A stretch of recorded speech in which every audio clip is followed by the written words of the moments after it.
Welcome to the Open Mic, where bold stories spark big conversations. You know, I was scrolling through the news online the other day, and I came across this article on News 18. And honestly, it just stopped me in my tracks. I felt like I really had to share it with you because it's just one of those stories that, well, it makes you think.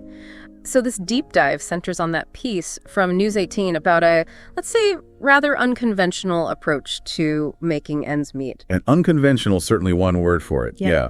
This News 18 article, it details the story of Monique Jeremiah. She's 37, living in Canada, and she's gotten a lot of attention for what they're calling hotbedding, which essentially means renting out half of her bed. Half her bed, right. And the financial context here is really important, isn't it? Canada, especially in the big cities, is seeing this huge surge in the cost of living. It's not just a small bump, it's putting, well, immense pressure on people. The article even specifically mentions the difficulties facing Indian migrants, particularly from Punjab and Haryana, trying to build a life while dealing with these skyrocketing costs. Exactly. And what's interesting, or maybe revealing, is how personal situations kind of intersect with these bigger economic forces. The article explains that Monique herself was facing pretty significant financial hardship and personal challenges, too, back during the COVID lockdowns. There was a breakup, loss of income. It sounds like a really difficult time that pushed her towards this unusual solution. And that solution, according to News 18, was putting up an ad online, offering, a shared bed arrangement at a relatively low rate. It's such a direct, almost primal response to needing affordable housing, even if it's, well, extremely intimate. The really surprising part of the story, at least how News 18 presents it, is the supposed financial success. They claim she's earning up to $50,000 a month from this. $50,000 a month. That's the figure reported. It's quite something. It really makes you wonder about the demand for any kind of affordable lodging in these expensive areas. It certainly does. And to manage something so potentially awkward, the article mentions there were rules. For example, physical contact, like cuddling, apparently required explicit mutual agreement. Right, trying to set some boundaries in a situation that inherently lacks them. Yeah, navigating a very, very unusual personal space arrangement. Which naturally brings us to the reactions. And they've been pretty diverse, as you'd expect. The article definitely notes the significant criticism. Concerns about safety, privacy, security risks. Oh, absolutely. That's the first thing that jumps out. Sharing your bed with strangers. It seems incredibly vulnerable. Serious, valid concerns. Totally. You're opening yourself up to all sorts of potential issues. Yeah.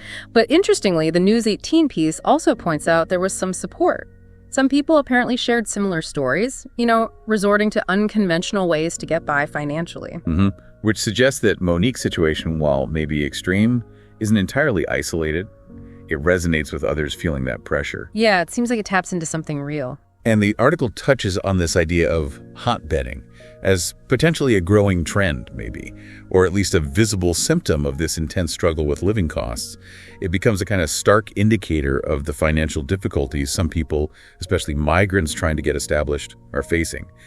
Monique's story, in that light, is quite a potent, if maybe unsettling, symbol. It really is. And look, you can sort of admire the resourcefulness, maybe finding any solution in tough times, but you have to immediately pivot to those dangers, right? The anxieties the critics raise about safety, security, inviting strangers into your home, let alone your bed. Exactly. The appeal of quick money can't just erase those very real risks.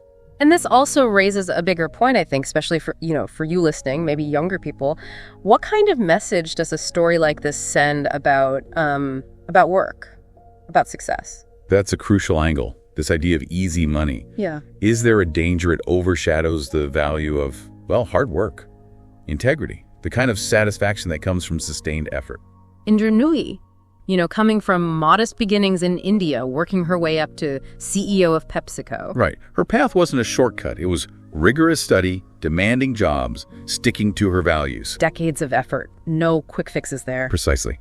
Nooyi's career really shows that significant achievement usually takes time, dedication, strategy, ethical choices, building something lasting. And then you have someone like J.K. Rowling, facing rejection after rejection, a single mother on welfare, but she kept writing. Absolutely. The Harry Potter phenomenon wasn't overnight success. It came from years of dedication to her craft, incredible resilience when things looked bleak. So these examples, they really hammer home the point, don't they?